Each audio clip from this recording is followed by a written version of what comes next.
Guys, welcome back to my channel. আশা করি তোমরা সবাই ভালো আছো। তোমরা খেয়াল করেছো আমার চ্যানেলে শর্ট ভিডিও আপলোড করলেও ব্লগ করে ওঠার সময় পাইনি। আজকে একটা নতুন ভিডিও নিয়ে হাজির হয়েছি, আশা করি তোমাদের সকলের ভালো লাগবে। তাই বক না করে ভিডিওটা শুরু করা যাক। সবার প্রথমে দেখায় আজকের ওয়েদারটা, পুরো পরিষ্কার, দারুণ ভিউ আসছে, তাই না বলো? তারপর কতগুলো ছাগল দেখতে পেয়ে তাদের কাছে চলে এলাম। এরা আপন মনে নিজেদের খাবার খাচ্ছে, দেখতে পাচ্ছ কত ছাগল এখানটায়। আর কয়েকটা ছাগল ঘাস খেতে খেতে হাঁপিয়ে গেছে, তাই এখানে এসে জিরিয়ে নিচ্ছে। আর একটাকে দেখেছো ঘাসের ভিতরে ঢুকে গেছে একদম। এরপর তোমাদেরকে দেখাই আমাদের রোজি রুটি। এই যে পুরো মাঠ দেখছো, নাঙ্গল করা হয়েছে, আবারও ধানের চাষ করা হবে।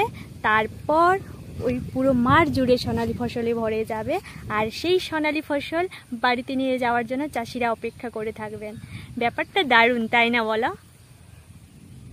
এই যে ধানের বীজ অঙ্কুর করে এই জমিতে ফেলা হয়েছে, আর একটু একটু করে ধানের গাছগুলো বড় হচ্ছে। এই যে দেখতে পাচ্ছ, পাশ থেকে দেখায়, শাড়ি বেঁধে কোথায় যেন উড়ে যাচ্ছে। দেখতে পাচ্ছ কি সুন্দর সারিবদ্ধভাবে যাচ্ছে তারা, তাই না? ওই পাখিটার কাণ্ড কারখানাটা একবার দেখো। ছাগলটার উপরে বসে আছে, যাই দেখি ওর পাশে একটু যাই। পাখিটা ওইখানে বসে কি করছে? উড়ে যাবি না কিন্তু, হা, দেখেছো উড়ে পালিয়ে গেল আমাকে দেখে। এবার আমি বাড়ি থেকে যাই। ভিডিওটা কেমন লাগলো কমেন্টে জানিও, ভালো লাগলে লাইক শেয়ার করে দিও, আর চ্যানেলে নতুন হলে সাবস্ক্রাইব করে দিও।